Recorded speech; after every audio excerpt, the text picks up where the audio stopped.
Gross keelback. Venomous snake ಇದರಲ್ಲಿ ವಿಷ ಇರಲ್ಲ. Okay okay. ಕಚ್ಚುತ್ತೆ, ಬೈಟ್ ಮಾಡುತ್ತೆ. ಹಾ.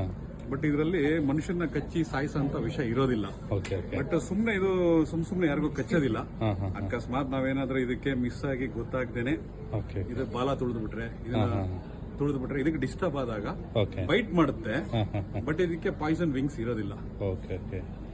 ಸೊ ಹಂಗಾಗಿ ಅಂದ್ರೆ ಇವಾಗ ಕಂಡ್ರೆ ಏನು ಭಯ ಪಡೋ ಅಂತ ಸ್ಮೂತ್ ಆಗಿ ಫ್ರೆಂಡ್ಲಿ ಆಟ ಆಡ್ಸಿದ್ರೆ ಓಕೆ ಓಕೆ. ಅದು ಕೂಡ ಆಟ ಆಡುತ್ತೆ. ಓ. ಇದನ್ನ ಏನಾದ್ರು ಜೋರಾಗಿ ನಾವು ಇದಕ್ಕೆ ಡಿಸ್ಟರ್ಬ್ ಮಾಡೋ ತರ, ನೋವಾಗೋ ತರ ಕಚ್ಚಿಸಿದ್ರೆ ಹಾ ಹಾ. ಅದು ಕಚ್ಚುತ್ತೆ ಪಟ್ ಅಂತ. Okay okay okay. ಸೊ ಜನ ಇದರಲ್ಲಿ ಏನು ಎದುರ್ಕೊಬೇಕು ಅಂತ ಏನಿಲ್ಲ ಇದರಲ್ಲಿ. ಸೊ ಇದ್ರ ಬಗ್ಗೆ ಒಂದ್ ಸ್ವಲ್ಪ ನಾಲೆಡ್ಜ್ ಗೊತ್ತಾಗ್ಬಿಟ್ರೆ ಓಕೆ. ಒಂದು ಧೈರ್ಯ ಹಾ ಬರಬೇಕು. ಆ ಧೈರ್ಯದಿಂದ ಹಾ. ಇದಕ್ಕೂ ಏಟಾಗಬಾರ್ದು. ಸುಮ್ನೆ ಕೆಲವರು ಭಯದಲ್ಲಿ ಇದನ್ನ ಸಾಯಿಸ್ಬಿಡ್ತಾರೆ, ಹಂಗ್ ಮಾಡಬಾರ್ದು. ಇದು ಕೂಡ ನಮ್ಮಂಗೆ ಒಂದು ಜೀವಿ. ಹೌದು. ದೇವರು ಇದನ್ನು ಸೃಷ್ಟಿ ಮಾಡಿ ಬಿಟ್ಟಿರ್ತಾರೆ. ಸೊ ಹಾವುಗಳು ಇರಬೇಕು, ಆದ್ರೆ ಜನಗಳ ಸುತ್ತಮುತ್ತ ಅಲ್ಲ. ಸೊ ಹಾಗಾಗಿ ನಮ್ಮ ಈ ಒಂದು ಪ್ಲೇಸ್ ಇಂದ ಇನ್ನೊಂದು ಪ್ಲೇಸ್ಗೆ ಬಿಡ್ತಾ ಇದೀವಿ, ಫ್ರೀಡಮ್ ಆಗಿ. ಹೌದು.